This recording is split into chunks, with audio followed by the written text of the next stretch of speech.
This is War Room Moments, the show that takes you around the world to share interviews with some of the most successful and most relevant people on the planet, hear their stories, and get the most important business lessons they have learned on their road to success, and get exclusive advice on how to implement their success into your life and business.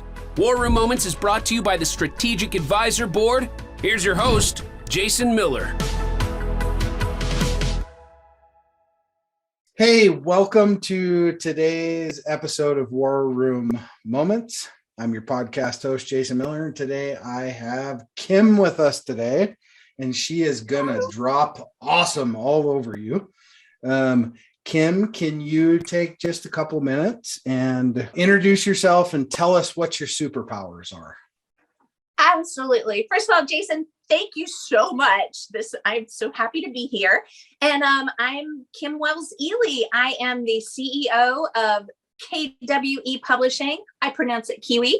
And I am a book coach, a cheerleader, and a publisher, and an accountability partner, all wrapped up into one. And my superpower is, and you probably will find out, I snort when I laugh. And I call that my superpower because I used to try to suppress the snort. I used to try to suppress it. I would be in job interviews and be like, laughing fakely because I was afraid to snort. Now I just let it roll and it's authentic and people remember me because of it. And I've had people connect to me and that is my superpower. I think it's awesome. And I think it's awesome because you know what? People try to fake stuff too much nowadays. And it was funny because my son the other day, I don't even know what I was complaining about, something. And he goes, "Hey Dad, just go do you, man." I was like, I love it. I was like, that's the smartest thing I've heard all week.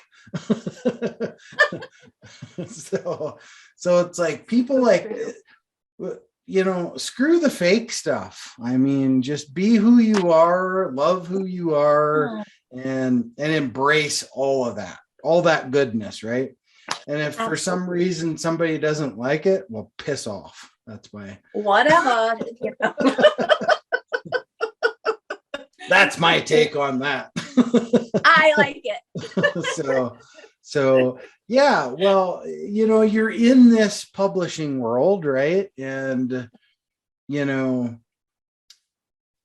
tell us a little bit about the publishing things that you do. And then, we were kind of talking about the whole charity angle and all those things, right? And, let's talk about that. Let's have some discussion around that.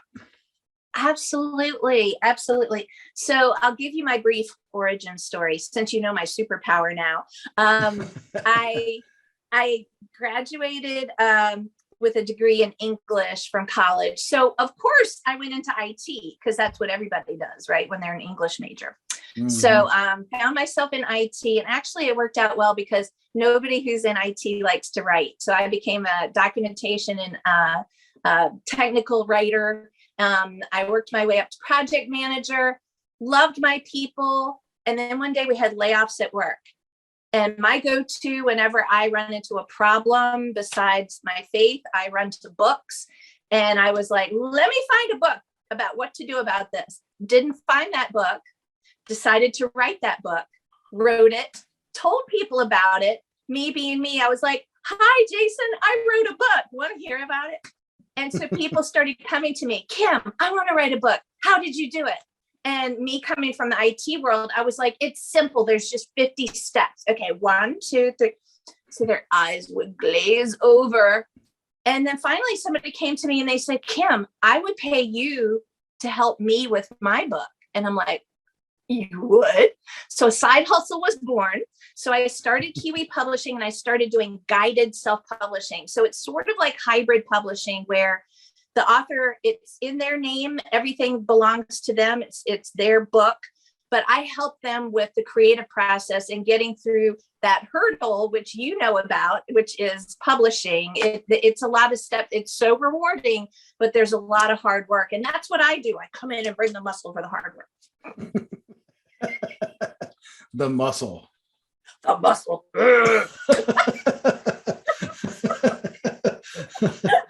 Oh, that's too funny. Well, so you're connected to some really powerful stuff, right? So, how do you see what you're doing today, right? And how it affects the world of charity. I had 2 charities on the show in the last couple of days, and both veteran cause charities. And one's a coffee company, and one is building this massive compound in Illinois to bring veterans in, and they can stay for up to a year and get their life squared away and all this stuff. So how do you see, I call it cause publishing. That's what I call it. I love that. All right. So that's what I've done with all 7 of my books is it's always cause publishing. So I'm publishing for a cause. And how do you see that world from your viewpoint?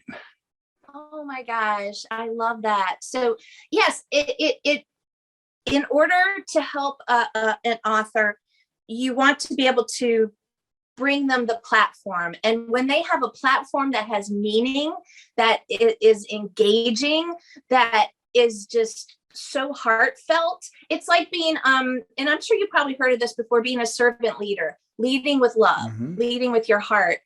That makes all the difference. I work on 2 different types of books. One is personal development books and children's books. And it's so interesting, Jason, because the children's books, and I didn't intend on this, but I'm so glad it did. It ended up always being cause related. So I worked on a children's book about nut allergies. I worked with an amazing author whose daughter had, her daughter had normal hearing at birth.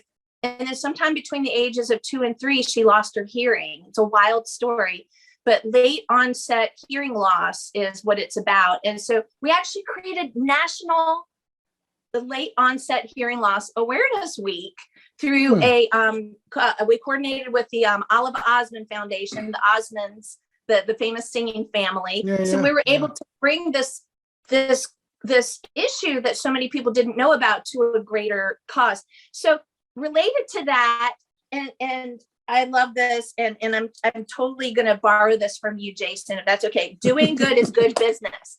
I freaking love that because it's true. When we do good, when we're lit up inside, we can do hard things. We can make those connections. We can create the relationships. When we are on fire for our clients, for our nonprofits, for the groups that we support, holy moly. And I love that you worked with the military nonprofits. I work with a wonderful group called Synapse, and it's a networking group, and we meet with nonprofits, and there's several military nonprofits involved. Tech for Troops is one of them. Oh my gosh. But it's amazing what you can do. And doesn't it just light you up inside when you publish your books and you can lift somebody up? Yes, it's a wonderful thing. And I mean, oddly enough, I just coined that phrase on this call. Cause publishing. Cause publishing. We're using that. Jason, it starts today. Cause Publishing. Causepublishing.com. There it is. There we go. Boom. Well, I have always, most people don't realize that there's not a ton of money in books, right? There's just not. So there really isn't. That's not really why you write a book, right? Right. I mean, unless Oprah holds it up and goes, "Hey, go get this book," right? There we go. Reese, call me. Yeah. Yeah, right. And then Viola, you're a millionaire overnight. But that's not typical, right? So no, not at all. So most people use them for authority, all that kind of stuff, right? But why not use it to support a good cause, right? I mean, to me, it's a no-brainer. You sell 800 copies, and 800 copies creates some cash. It's not a lot of money, but but my God, it's something, right? And Yeah. take that and put it towards doing some good, right? Yeah. And that's really what matters, because look, we're on this earth for a very short amount of time, right? You start go looking at evolution and freaking how slow that works. Holy shit. Right? Takes a while. So, I mean, that little 80, 90 years we're here, that's like a little blip, right? So exactly. I always say this, leave a footprint. Right? Yes, it's about your legacy. It's right. I can't remember the exact quote, but I remember reading something that said, one day the only thing you're going to leave behind is a memory. Make sure it's a good one. And the good news is, through books, we can leave a legacy also of, money. We can tie our books in with a nonprofit and donate to them. We can lift up a cause. We can, we leave that footprint that will, gosh knows who we will touch beyond us in that ripple effect. It's just stunning.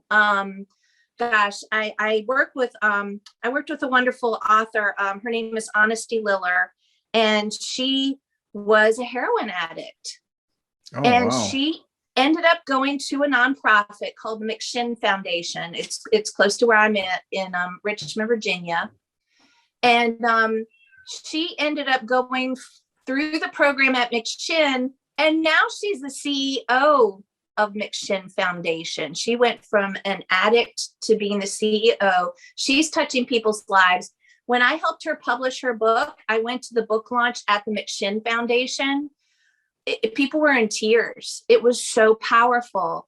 That is the kind of thing that's going to resonate and just create, like, we coined a cause publishing. I think it should be like, like heart shocks or something, an earthquake that just hearts and minds were changed by that book. It's powerful.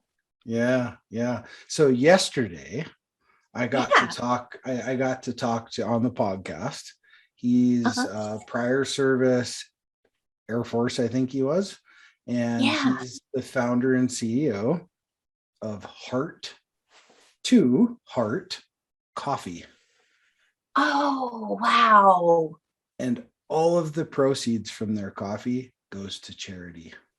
Oh, that's phenomenal. All of it. All 100% of the sales go to charity. Oh, that's amazing. It's an amazing company. And they're not a not-for-profit company. Right. So they're not a nonprofit, but they give away 100% of their proceeds to charity. It's amazing. That's incredible. And it just goes to show you how you can use this this platform of, I think what sparked my brain on the cause publishing thing was he said they like to do cause marketing. Gotcha. Right. So that's probably what just spun my brain up on cause publishing. And his daughter, the whole thing was born because his daughter at birth had heart surgery. Oh. And it was very tragic. There was all this stuff, and it's an interesting story for sure. But it's like I tell people, and this stat probably isn't completely accurate, but it was at one point, and that is 80% of all charitable donations come from small businesses. Wow. Not from corporations, not from big machines, not the big machines. It's from small business. And we have to really get back to that community model, because we're like in this angry freaking world right now. And I don't understand it, because everybody needs to smoke weed and be happy or something. I don't know. But you know what, Jason? You know what? I think part of what we do when we bring in this positive energy, because we do have a lot of, I'm going to call it bad juju going on, it's sure. craziness.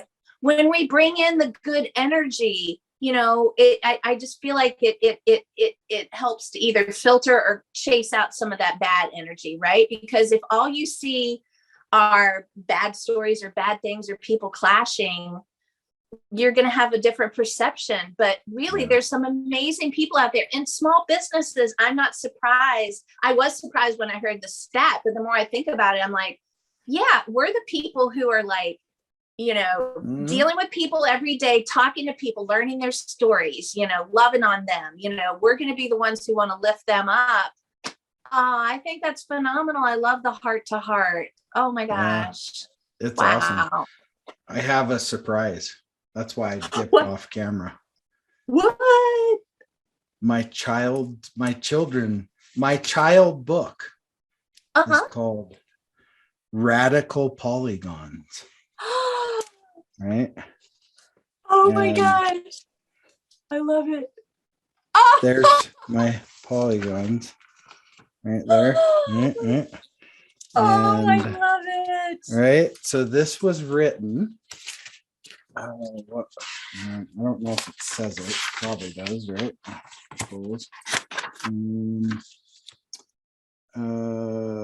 Author page. That's my author page. I think this was in like second grade. Wow. I just stumbled upon this the other day. So this would have been back in the probably 82. Wow. Little book, awesome. and I found it in an old tote. And I was telling Chris the other day, I was like, hey, do you want to do a children's book? It's only 3 pages, but it's called Radical Polygons. and I mean, it's 1988. It even says copyright 1988. Oh, look at you. That's awesome. Oh, I couldn't help myself. That is so cool. That is very cool. Anyway, well, hey, part of the reason why we have this podcast and all this stuff is, to really facilitate business struggles for young entrepreneurs and business owners. Yes. So one of the questions I always like to ask guests is, can you share a struggle that you went through, which I'm sure you have buckets of them, like most of us do. But what is one you could cherry pick out and go, look, this is a struggle I went through. If I could go back and tell my younger self, hey, you're going to take these arrows along the way, but here's the answer to this particular one, right? Yeah. What would you choose? Oh gosh, that's such a good question. You're right. I've had a bunch of struggles. I think any entrepreneur could tell you, yep, it's a roller coaster. One day you're like, woohoo, I'm doing great. The next day you're like, OMG, what am I doing? I think one of the biggest struggles I had, and the thing I wish I had known when I was younger, was the power of connections.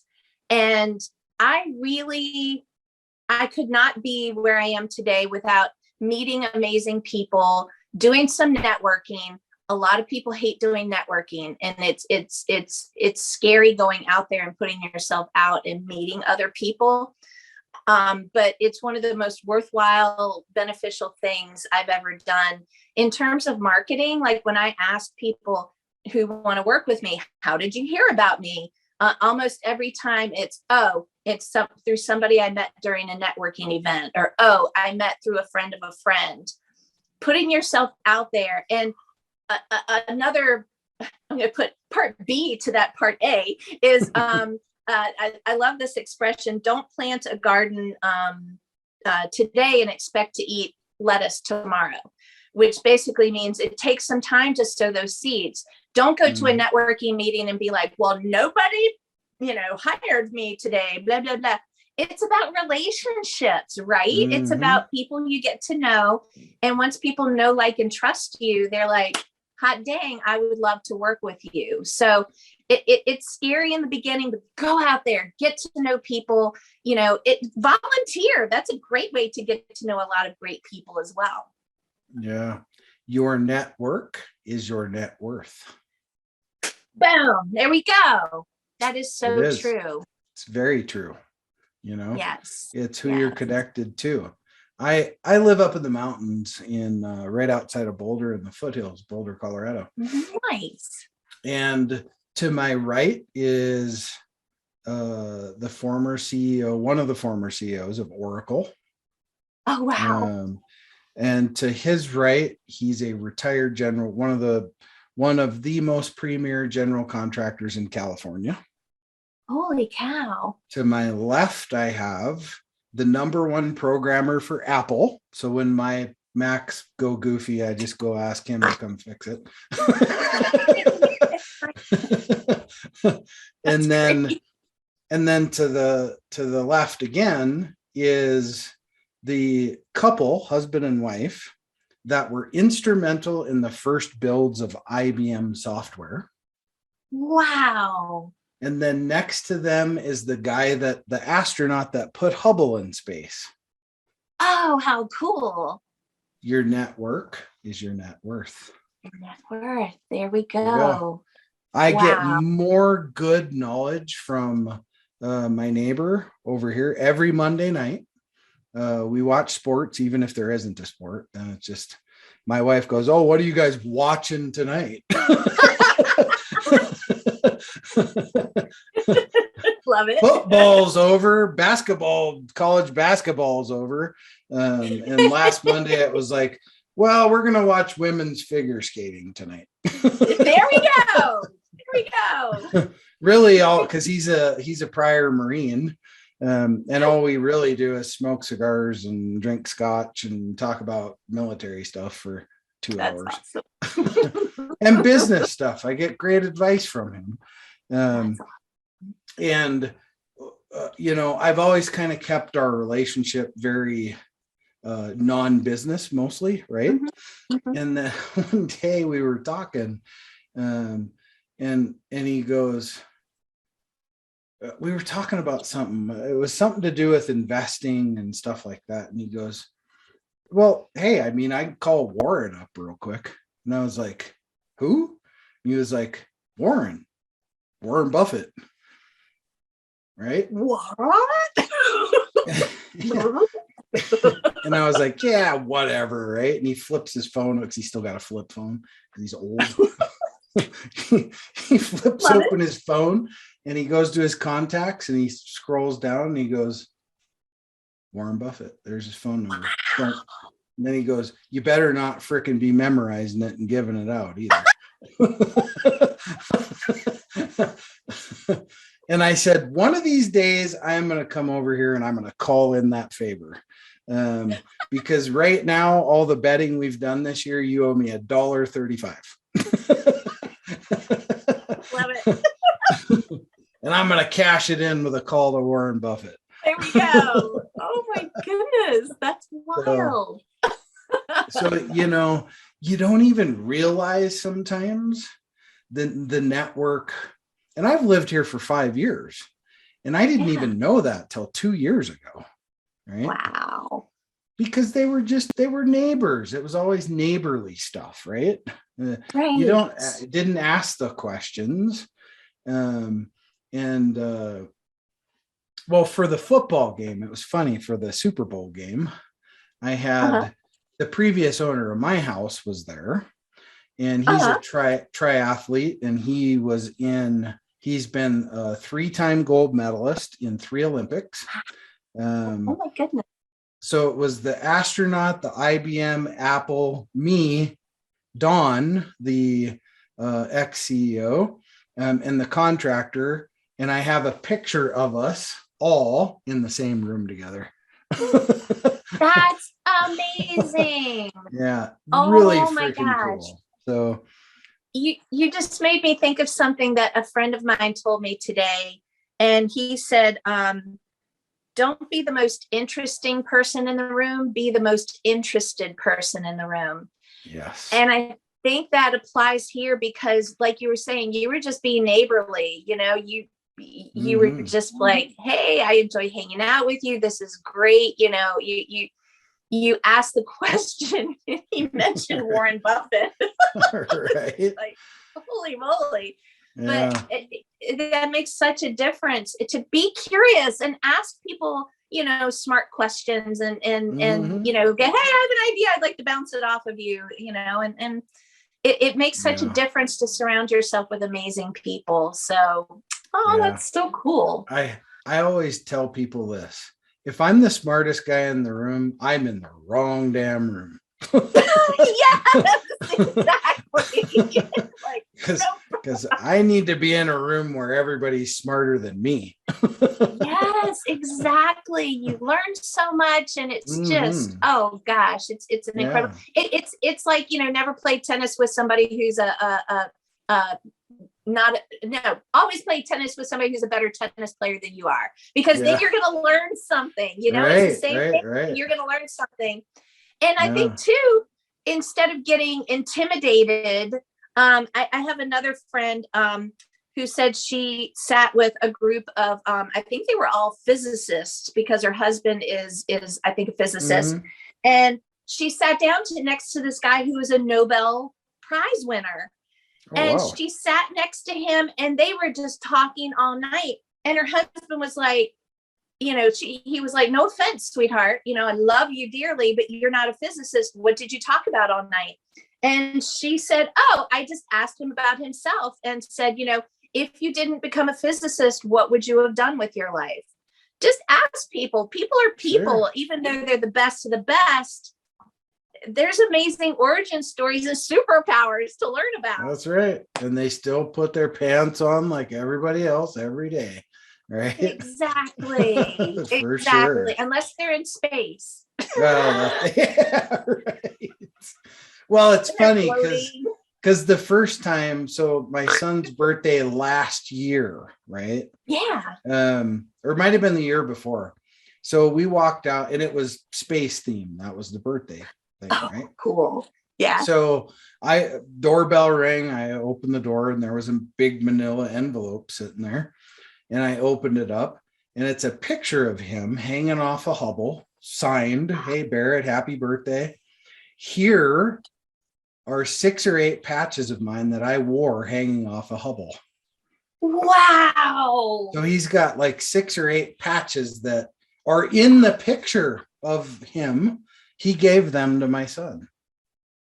That's so just amazing, cool. Right? So one day he's walking down the road with his dog, right? And I've met him several times, and I go, "Barrett, there's the astronaut." And he's like, "That's not an astronaut." Because in his mind, right, he's thinking full suit bouncing down the road, right, in an astronaut suit, right? He's like, "That can't be him." So it's funny how kids' brains work, right? It really is. But what a meaningful gift. And I think for sure. Back to causes is imagine how that lit up your son. I can just imagine. Oh my gosh, and that's part of his legacy now, Yeah. So cool. Scrapbook. Oh, Mama's got the scrapbook. For sure. That's right. I love it. Anyway. That's awesome. Well, Kim, hey, kind of rounding this whole thing out, I like to ask this question, and that is if you could have picked somebody to be here, dead or alive, friend, family, mentor, whatever it would be, right? Who would that have been, and what question would have you asked them? Oh my gosh. Okay, this may seem a little out of left field, okay? But ever since I've become an entrepreneur, I'm addicted to Shark Tank. I'm addicted to The Profit on MSNBC. I would love to meet Marcus Lemonis from The Profit, because during his show, he would come into businesses, work with them, figure them out, small businesses, give money, but he wouldn't just give it away. People had to earn it. And he always did it with love and with heart. So it's a little offbeat, but Marcus Lemonis, I'm just like, I want to do that. I want to be able to give to other people. I strive to do that now, to give to other people so that they can have an amazing future and just knock their socks off. Yeah, that's very cool. I've had everything from Jesus to Gandhi to their pet frog. I mean, it's just, I've had about every answer, so there isn't a wrong one. So, well, hey, Kim, how do people get a hold of you to work with your superpower? Oh, thank you so much. So the best thing to do is to go to my website. It's KWEPUB.com. PUB like short for publishing. So KWEPUB.com. And I love to talk books. Awesome. I would have never guessed. Right? Awesome. Well, Kim, thanks for taking the time out of your busy day today to be here with me and be present in my moment today in the war room. And, it was a pleasure having you on the show. It was a pleasure talking with you, Jason. Thank you. Awesome. Well, hey, thank you all for tuning in again today on another episode of War Room Moment. And always remember, dream it, believe it, and then go achieve it. I'm your podcast host, Jason Miller, signing off. Thanks for listening to War Room Moments with your host, Jason Miller. Please leave your feedback and visit strategicadvisorboard.com to get the latest and greatest business advisement on the planet. Follow us on social media for updates, and we'll see you on the next episode.